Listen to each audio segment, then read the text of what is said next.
사도 요한이 본 것은 하늘에서 증거 장막의 성전이 열리는 것을 보았습니다.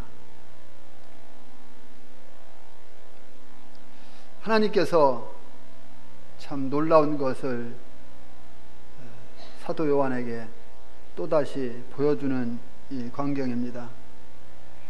이것은 성경 다른 곳에서는 찾아볼 수 없는 특이한 문구지요. 이 성전과 장막은 둘 다 원래 어디에 있었습니까? 지상에 있었습니다. 지상에 있는 이 성전과 장막, 요한이 보니까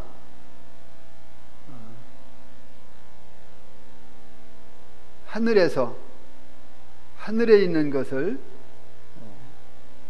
보았습니다. 이 성전과 증거의 장막, 이것이 하늘에 있는데 하늘에 열리면서 이것을 보았던 것이죠. 이것은 원래 둘 다 지상에 있었던 것입니다. 왜냐하면 그 둘이 다 이스라엘과 관계가 있는 것이기 때문에 그렇습니다. 이스라엘과 관계가 있다고 하는 것은 이스라엘에게 그것이 꼭 필요했고, 또 그것을 통해서 이스라엘이 하나님의 영광도 보고 또 하나님 앞에 나아가는 여러 가지 과정들이 거기에 있고, 이와 같은 것들이 필요했던 것이죠. 그래서 땅에 이 성전과 증거의 장막이 있었다고 하는 것은 그것은 이스라엘과 관계가 있었던 것이라고 하는 것입니다. 그런데 여기에서는 그 둘이 지상이 아니라 어디? 하늘에 나타났습니다. 계시록 11장 19절은 하늘에 있는 하나님의 성전이 열리는 것을 보았는데, 여기에서는 하늘의 증거 장막의 성전이 요한이 보는 데서 열렸습니다. 참으로 놀랍고 특별한 이런 광경이라고 할 수 있겠죠. 더 놀라운 것은요, 요한이 본 하늘에 열린 증거 장막의 성전은 누가 계시는 곳입니까? 하나님께서 계시는 곳입니다. 하나님께서 계시는 곳. 참으로 놀랍고 특별한 이와 같은 모습이죠. 하나님께서 계시는 곳.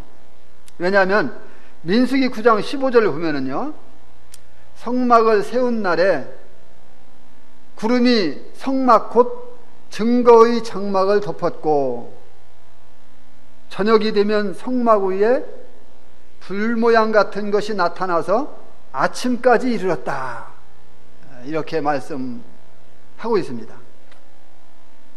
그리고 민수기 17장 7절을 보면은 모세가 그 지팡이들을 증거의 장막 안 여호와 앞에 두었다고 말씀하고 있습니다. 그러니까 이스라엘과 관계된 성전과 증거의 장막, 이와 같은 것들은 이 두 가지 모두 다 땅에 있었던 것인데, 이스라엘과 관계가 있는 것들이었습니다.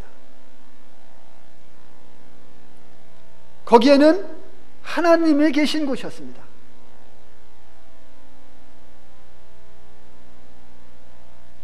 물론 사람의 육신의 눈을 가지고 하나님의 영광을 직접 볼 수는 없습니다.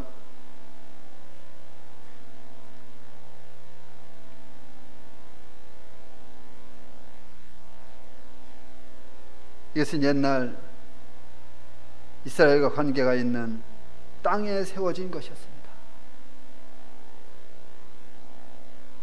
그러나 요한이 본 것은 이 땅에 세워진 성전의 원형이 지금 하늘에서 실제의 이 성전이 그대로의 모습이 지금 나타났다는 것입니다. 참 놀라운 이와 같은 광경이 아닙니까? 그리고 이것은 히브리서 9장 24절 말씀대로 우리 주님께서 십자가에서 흘리신 주님이 흘리신 이 피를 가지고 들어가신 참 하늘이라고 하는 것입니다.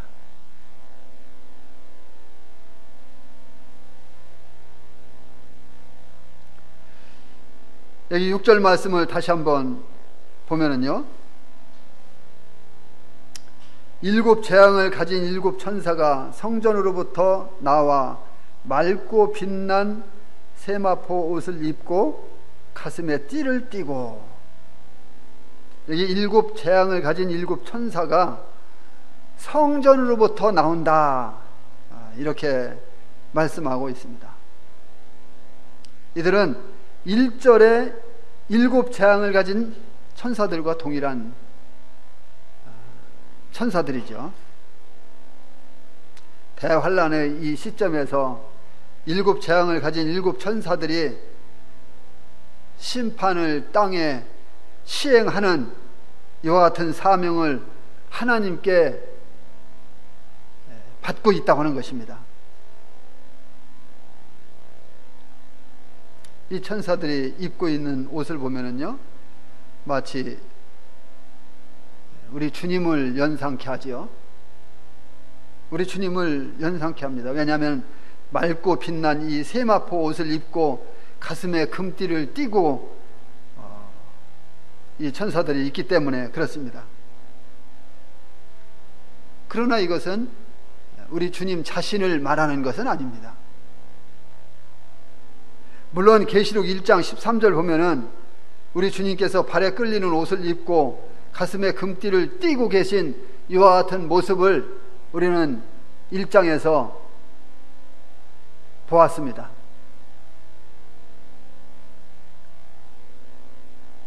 우리 주님께서 하나님을 위하여 제사장 직무를 수행하듯 여기 7 재앙을 가진 이 7 천사들을 보게 되면은 하나님을 위하여 동일하게 행동하게 되는 것입니다.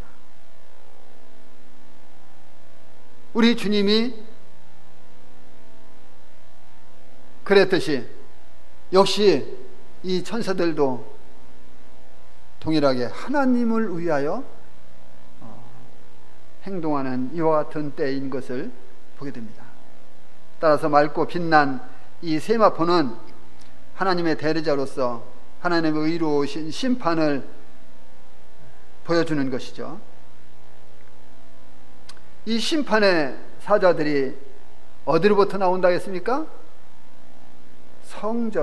이 성전으로부터 나오는 것을 보게 됩니다. 이것은 하나님의 거룩성이 이제 심판을 요구한다는 것을, 하나님의 심판을 요구한다는 것을 암시해 주고 있는 것이죠. 하나님은 거룩하시기 때문에 죄에 대해서, 불의에 대해서,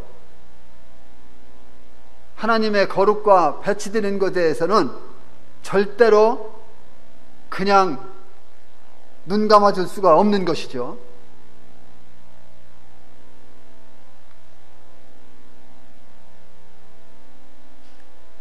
하나님의 심판은 이방인들과 땅을 부패케 한 모든 이와 같은 자들을 심판하심으로써 이것이 곧 이스라엘의 회복, 이 이스라엘의 회복과 축복을 이루는 그런 심판이라고 하는 것이죠.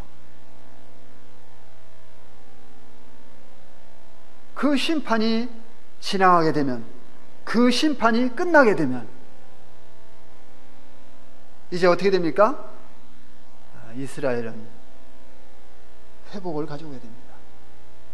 축복의 시간이 오는 거예요.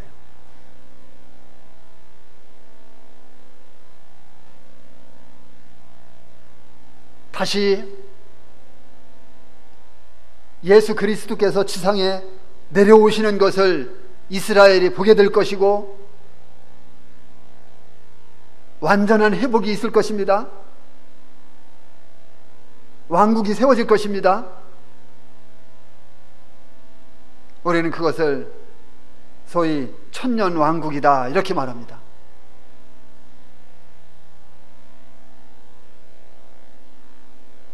천년 동안 그리스도께서 다스리시는 왕국, 물론 그리스도인들도 함께 주님과 함께 그 왕국에서 왕권을 가지고 다스릴 수 있는 이 놀라운 축복이 우리들에게 있는 것이죠.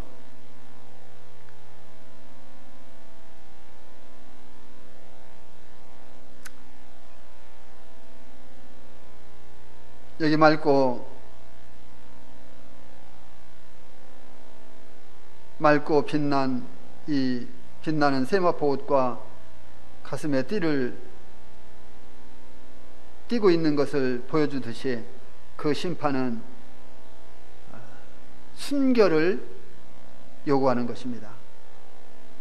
또한 그 순결과 거룩한 의에 따라서 행해지는 이 심판입니다. 그러니 그 하나님의 거룩에 배치되는, 거룩에 반하는 이와 같은 모든 것들이 하나님 앞에서 심판을 받는 무서운 시대가 도래한다고 하는 것이죠. 얼마나 끔찍한 이와 같은 때인지.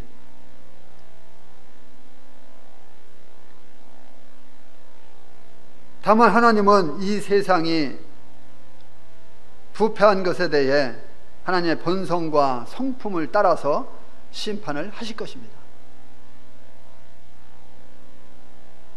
그것이 하나님의 공의죠.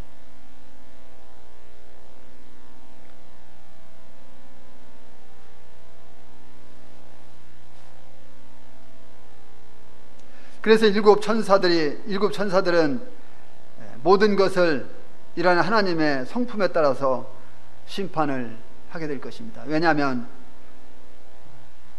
이 심판은 하나님이 과연 어떠한 분이신가 하는 것을 나타내는 것이 될 것이기 때문에 그 심판을 통해서 과연 하나님이 어떤 분이시냐 하는 것을 나타내는 것이 된다고 하는 것입니다.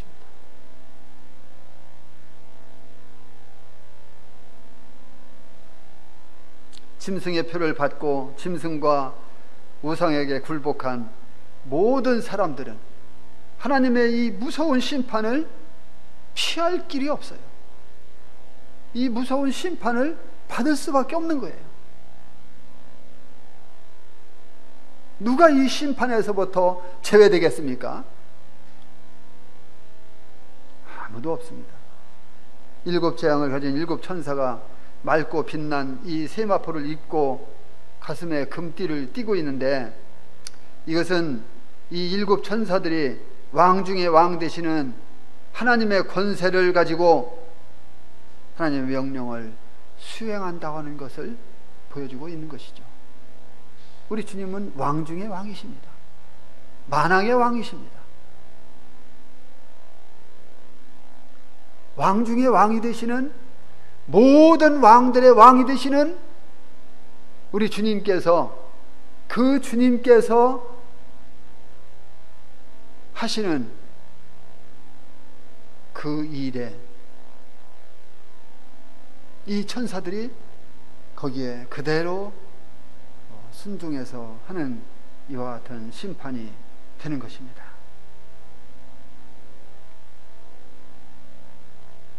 (16) 장에서 이러한 일곱 천사들의 일곱 재앙을 더 자세히 살펴볼 수가 있습니다.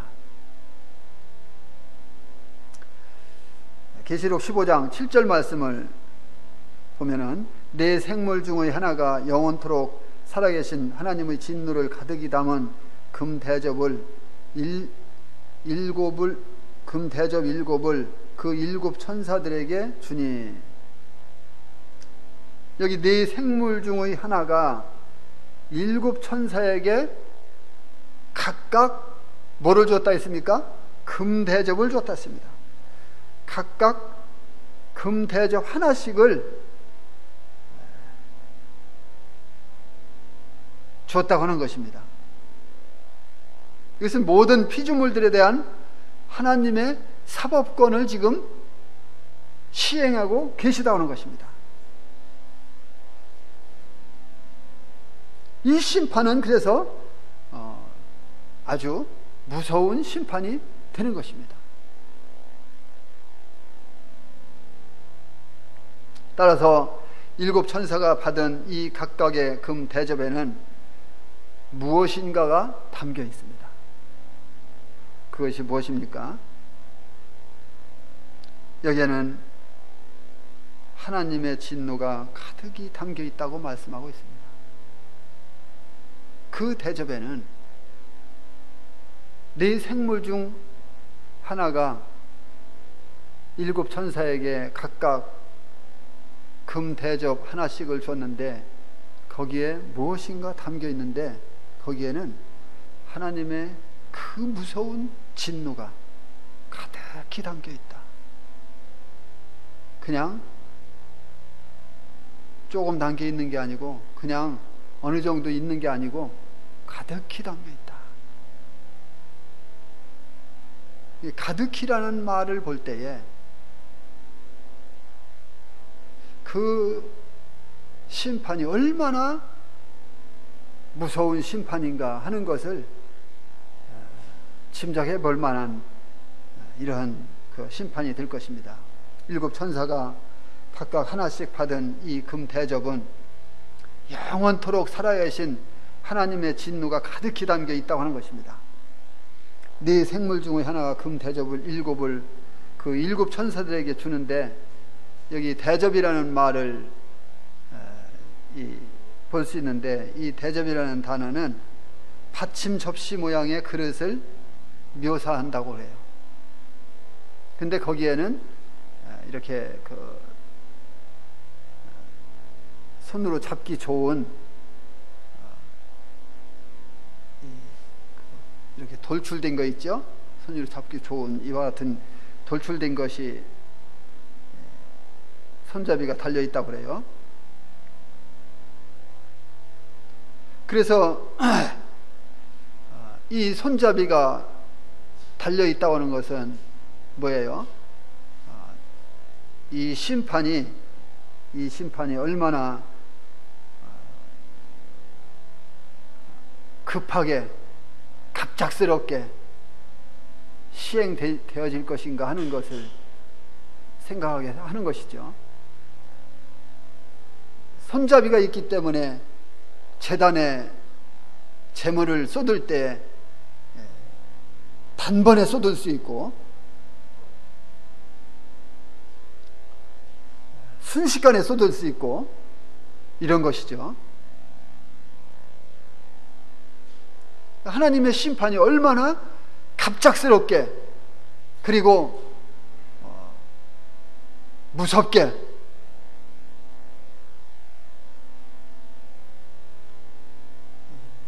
쏟아질 것인가 하는 것을 생각해 볼 수가 있는 것입니다. 이런 모양의 그릇은 그래서 그 내용물을 순식간에 단번에 쏟아부을 수 있는 이런 그릇이라고 하는 것이죠. 그리고 여기 금 대접, 이 대접이 금으로 만들어졌다 했는데 이것은 일곱 천사들이 쏟아붓는 이 재앙으로 말미암아서 하나님의 영광이 드러난다는 것을 강조해주고 있다 하는 것입니다. 왜 그렇습니까? 그 대접이 금이기 때문에. 그 대접 안에 들어있는, 금 대접 안에 들어있는 내용물은 진노인데, 재앙인데, 그것은 가득히 담겨 있는데, 그것을 통해서 하나님의 영광만이 드러난다 하는 것을 암시해 주고 있는 것이죠.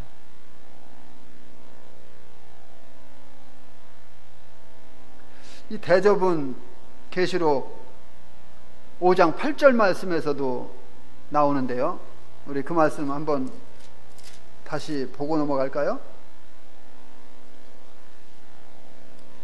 8절, 그 두루마리를 취하심에 네 생물과 24장로들이 그 어린 양 앞에 엎드려 각각 검은고와 향이 가득한 금 대접을 가졌으니 이 향은 성도의 기도들이라. 자, 여기에 대접이, 금 대접이 또 나오죠. 여기에 금 대접이 나오는데, 지금 5장 8절에 나오는 금 대접과 이 15장 이 7절에 나오는 금 대접의 내용물은 확연히 다른 것입니다. 완전히 다른 것입니다. 여기에는 향이 가득한 금 대접이 있는데 5장 8절에는요 향이 가득한 금 대접이 있습니다. 이 향은 뭐라 했습니까? 성도의 기도라고 하는 것입니다. 성도의 기도. 이것은 신약 성도들의 기도가 이 시점에서 어떻게 됐습니까?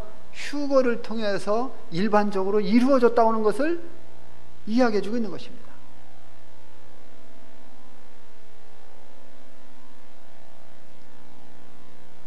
그리스도께서 약속하신 대로 또 성도들이 소원하는 바가 있어서 그 소원을 하나님께 기도드렸잖아요.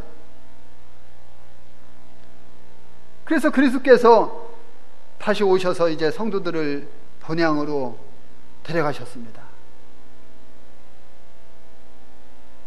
그러나 아직 응답되지 않은 이와 같은 기도가 여전히 남아있다고 하는 것입니다. 그것이 무엇일까요? 그것은 왕국이 세워지는 것을 소원하고 있는 것입니다. 왕국의 도래를 소원하고 기도하는 것입니다. 마태복음 6장 10절 말씀 보면은 나라가 임하옵시며 라는 말씀 있죠. 주님이 제자들에게 기도를 가르쳐준 내용을 보게 되면은 나라가 임하옵시며 하는 이와 같은 그 말씀이 있습니다. 자, 나라가 임하옵시며, 이것은 분명히 왕국 시대를 말합니다. 아까 말씀드린 대로 천년왕국, 이것은 어느 한 그 시대의 성도들의 기도 제목만은 아닐 것입니다. 그럼 뭡니까? 모든 시대의 성도들의 기도 제목일 것입니다. 그래서 모든 시대 성도들의 기도 제목인 이 왕국이 세워지는 이와 같은 기도가 모든 시대에 걸친 성도들의 마음 가운데 있었다고 하는 거예요. 우리도 역시 동일하게, 물론 우리들에게 그 왕국 시대가 끝나는 건 아니에요. 그렇죠? 우리는 영원 세대가 있습니다. 영원 시대, 영원 세계, 영원히 주님과 함께 살아갈 수 있는 그 나라,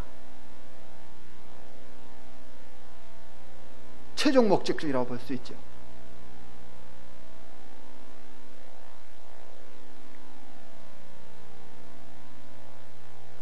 그래서 모든 시대의 성도들의 기도가 응답되어야 하는 것이 남아있는 것입니다. 그리고 대환란 시대 성도들이 간절히 기도한 이 기도 내용들이 또 남아있겠죠? 뭡니까?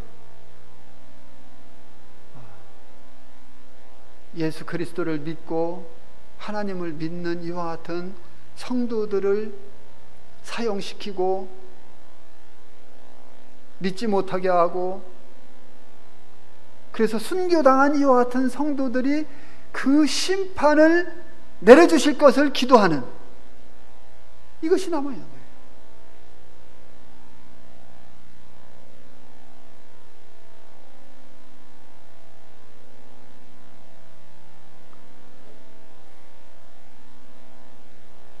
그 7년 대환란 기간 동안에 순교당한 이와 같은 순교자들이 하나님 앞에 우리의 기도를, 이 소원을 들어달라고, 응답해달라고, 응답하시라고 부르짖는 이 기도야말로 얼마나 애절하겠습니까?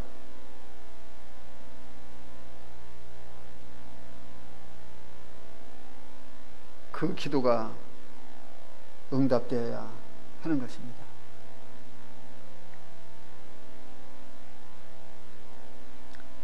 그리고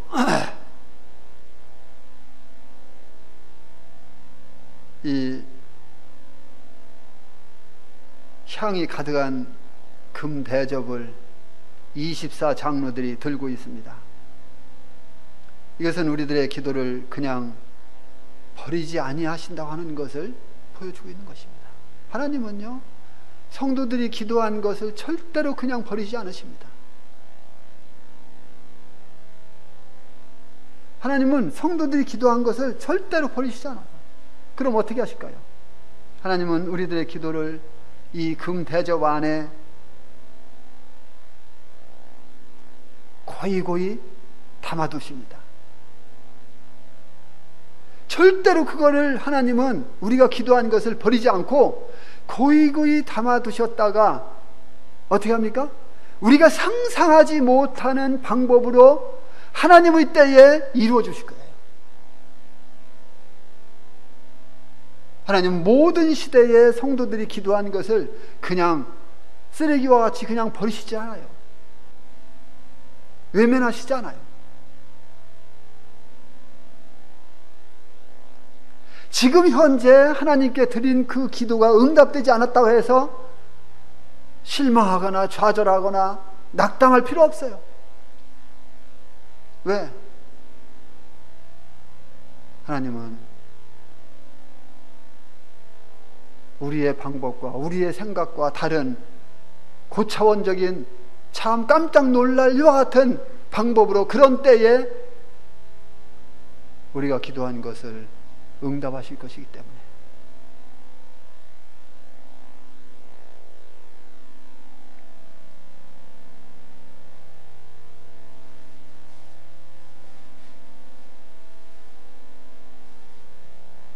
그러나 여기 본문의 이 금 대접은 뭐가 들어있다고 했습니까? 하나님의 진노가 가득히 담겨 있다고 했습니다.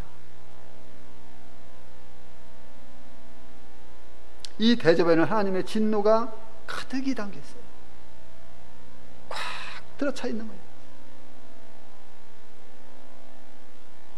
하나님께서 성도들이 기도한 이 기도를 하나님의 금 대접에다가 고이고이 담아두셨다가 우리가 상상할 수 없는 때에, 생각지 못한 때에 하나님의 방법으로 그 기도를 응답해 주실 것인데, 그와 같은 모든 기도를 다 이루실 것인데, 반해 여기 지금 이 본문의 금 대접 안에 있는 이 진노, 가득히 지금 담겨 있는 이 진노 역시 동일하게 세상이 생각지 못했던 아주 놀라운, 깜짝 놀라운 이와 같은 방법으로, 이와 같은 때에, 이와 같은 시기를 잡아서 우리 하나님은 쏟아 부으실 것입니다. 하나도 남김이 없이. 무서운 이와 같은 심판이 될 거예요. 하나도 남김이 없이.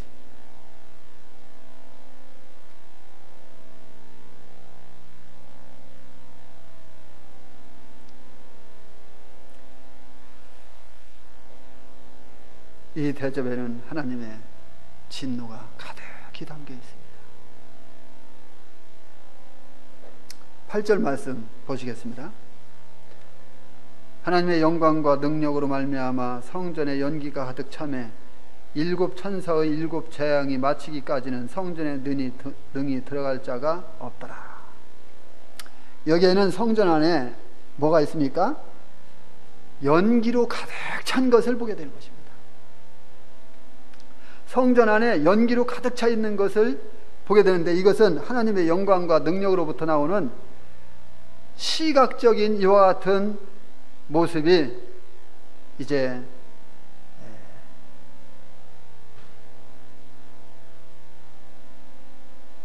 현상으로 나타나는 것이죠.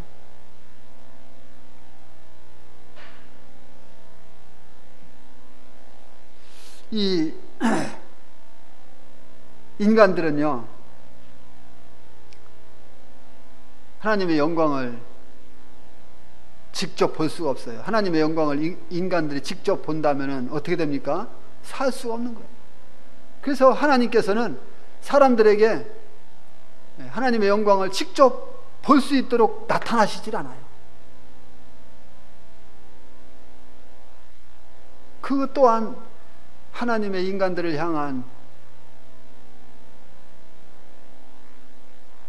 사랑이 아니겠는가 생각을 해보게 됩니다.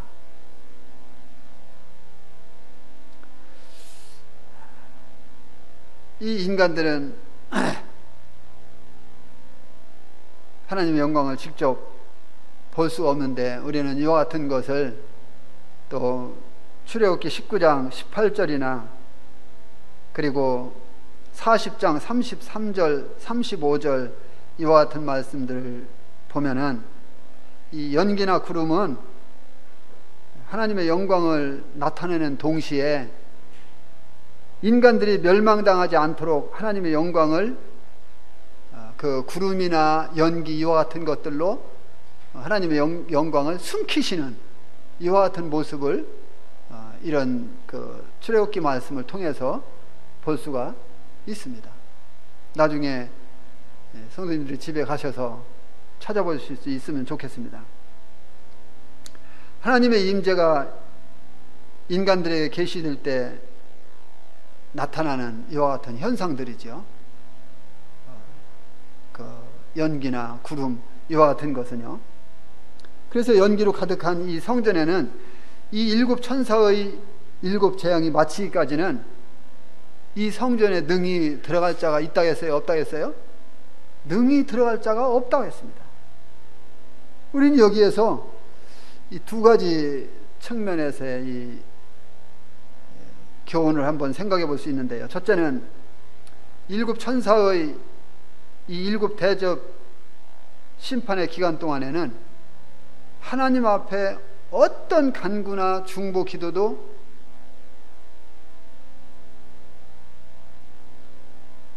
응답해 주시지 않는다고 하는 것입니다.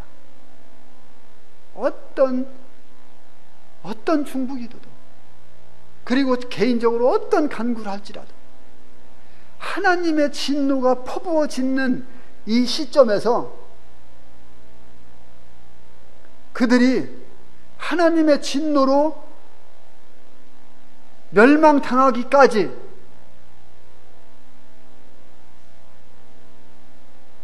왜 그렇습니까? 그들은 예수 그리스도를 거절했기 때문에, 예수 그리스도를 그들은 받아들이지 않았기 때문에, 하나님의 아들 그분을 배척했기 때문에,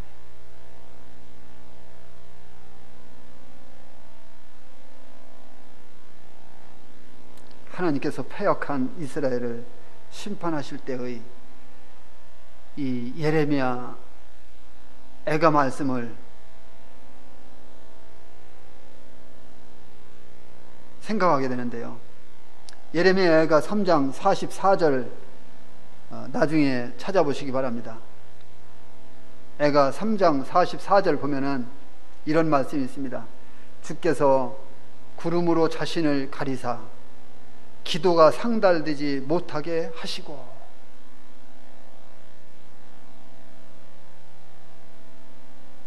주님이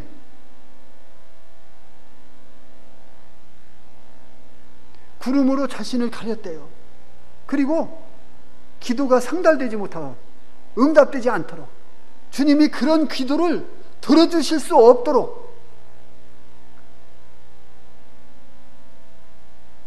구름으로 가렸다는 거예요.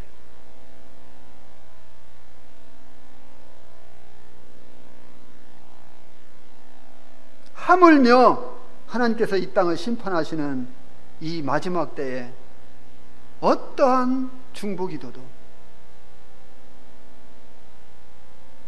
상달될 수 없다고 하는 것입니다. 어떠한 기도도, 어떠한 중보기도도 하나님은 그것을 거절하실 것입니다.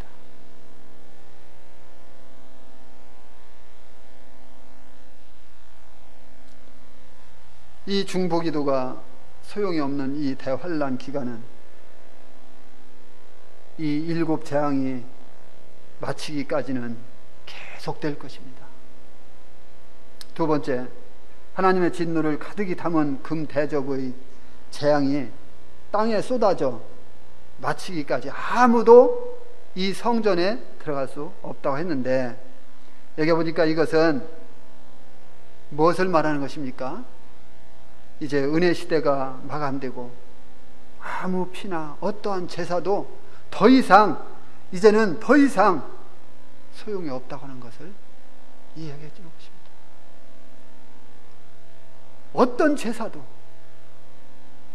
어떤 제물도 그 시대에 가서는 이제는 필요가 없는 거예요. 아무 쓰잘데없는 일이에요, 그거는.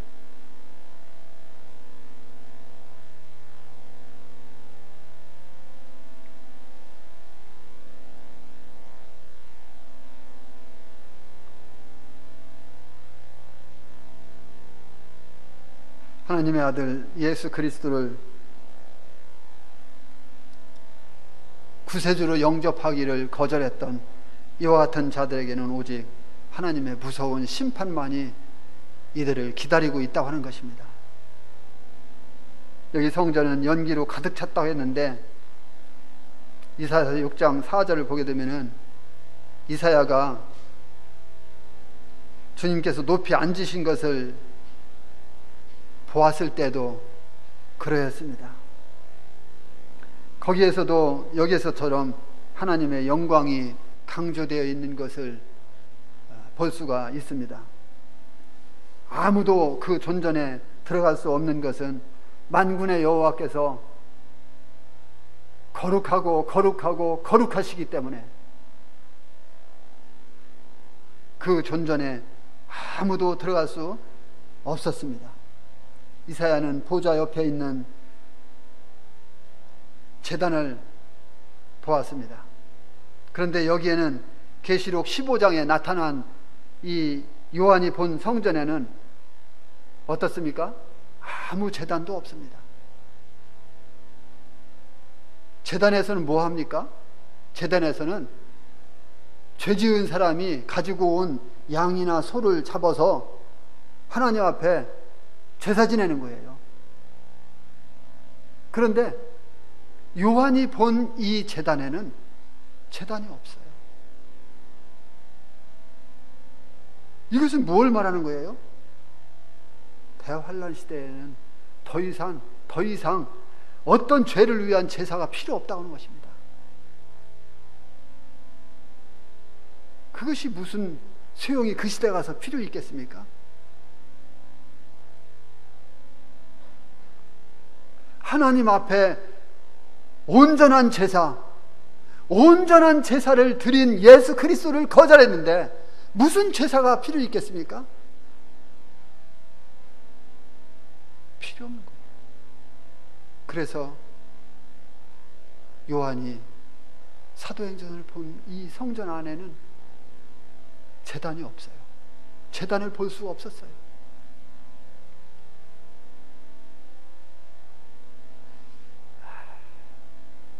이런 말씀들을 이렇게 준비하면서 참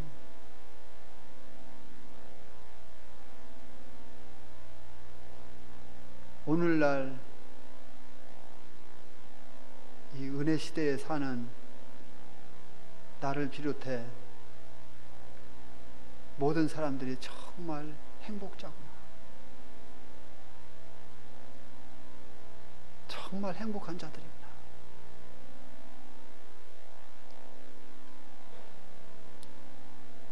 그런데 그 행복을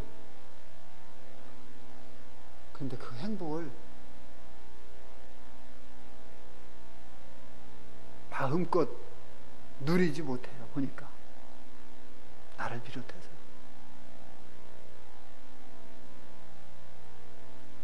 마음껏 누린다고 하는 것은 영적인 측면에서 하나님께 영광을 돌려야 되는데 많이 그렇게 하지 못하는 것을 볼 수가 있습니다. 참 안타까운 저 자신을 또 보게 되고, 그래서 이 땅에 우리가 남아있는 동안에 하나님께 더 많이 영광 돌리고 하나님이 우리들에게 보여주시는 대로 최선을 다해서 살아가야 된다, 이런 생각을 하게 됩니다. 감사합니다.